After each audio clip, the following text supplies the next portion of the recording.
would be to make Brexit work. Britain has been persuaded that we have to have Brexit. The vote in 2016 plus the 2019 general election delivered us to the most extreme Brexit, which is really hurting the country, and it will continue to hurt the country even more every month that it exists. Take this month, for instance, we're about to get new checks coming in for imports, which will see food prices increase again, and we're also going to have shortages on the shelves and less variety of food. As we go on, the trade deals, the bad trade deals which Liz Truss negotiated, are going to ensure more and more food comes in from the other side of the world, which undercuts our own British producers, leaving us food insecure. This is just a bad situation, but we're stuck with this reality because nobody in our political class wants to talk about the truth about Brexit, which is why Keir Starmer is now saying he wants to make Brexit work. And it really is just a holding position, in my view. It is a holding position to win power, to be able to do something about the mess that the country is facing. Take, for instance, this next couple that you're about to see who are in business together, making and exporting dinosaurs. They are dealing with the ravage of Brexit at the blunt end, and both realise that it's an absolute disaster.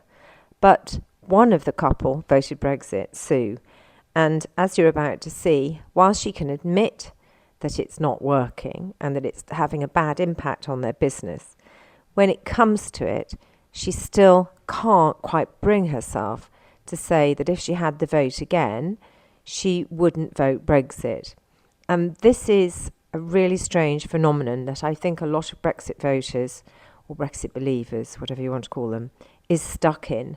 I think that they would rather make out that it's the politicians' fault or someone else's fault for their dream not being realised. The worst thing that could happen to this country is for those in power not to have an open discussion about the new way of working with Europe.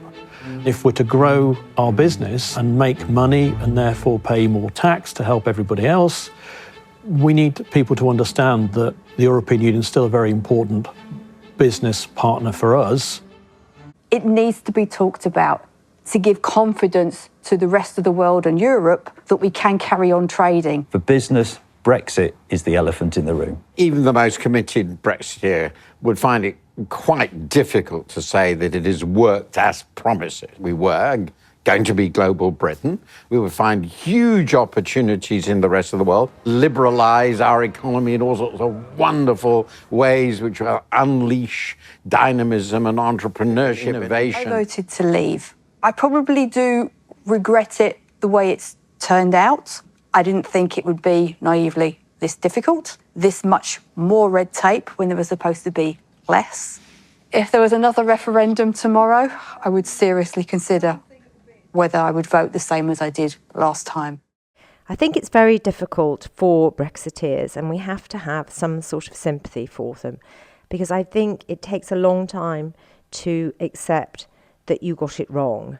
And we don't necessarily need them to accept that they got it wrong. What we do need them to accept is that we need to do something about Brexit. And whilst we can see with Sue, she agrees that we need to talk about it. But she says if she was given another vote, she's not 100% sure if she would vote Remain or Brexit, which is quite an extraordinary thing. But it does explain why Keir Starmer is talking about making Brexit work.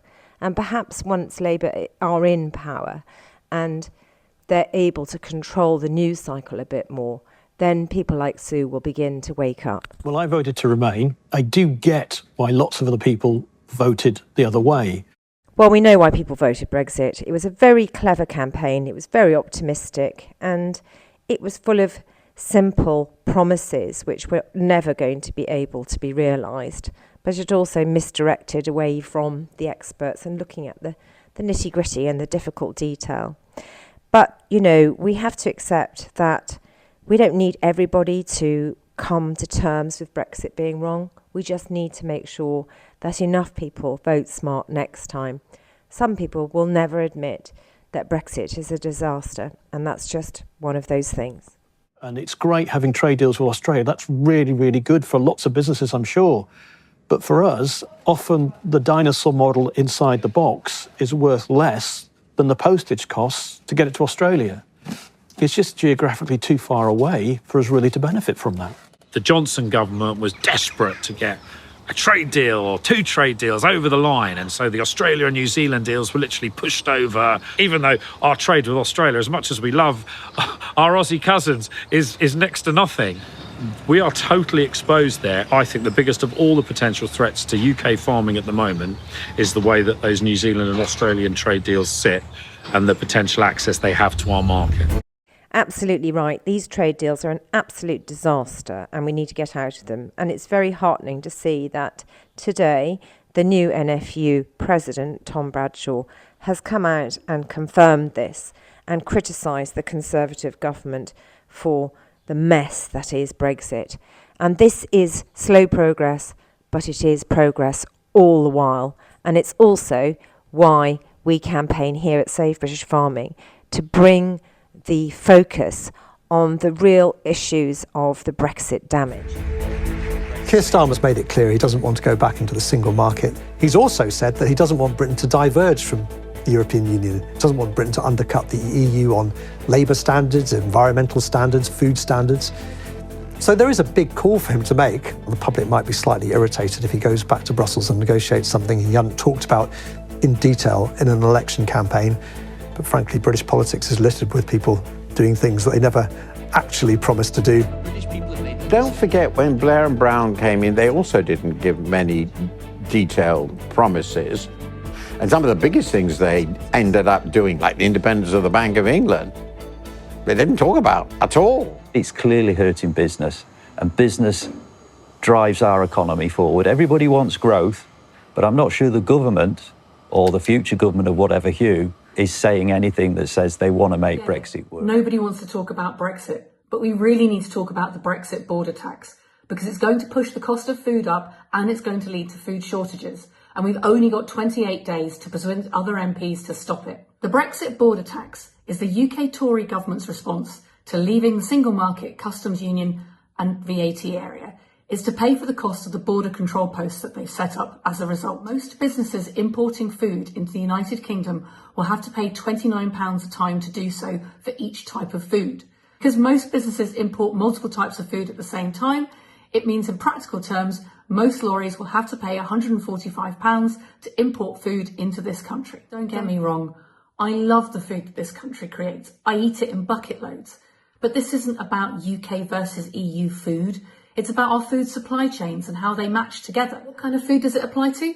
Well, pretty much most foodstuffs. All food of animal origin, like cheese and milk and eggs, and also meat itself, but also to lots of different types of vegetables, like beetroot and sweet corn, and of course to the seeds that our farmers use to grow those things too.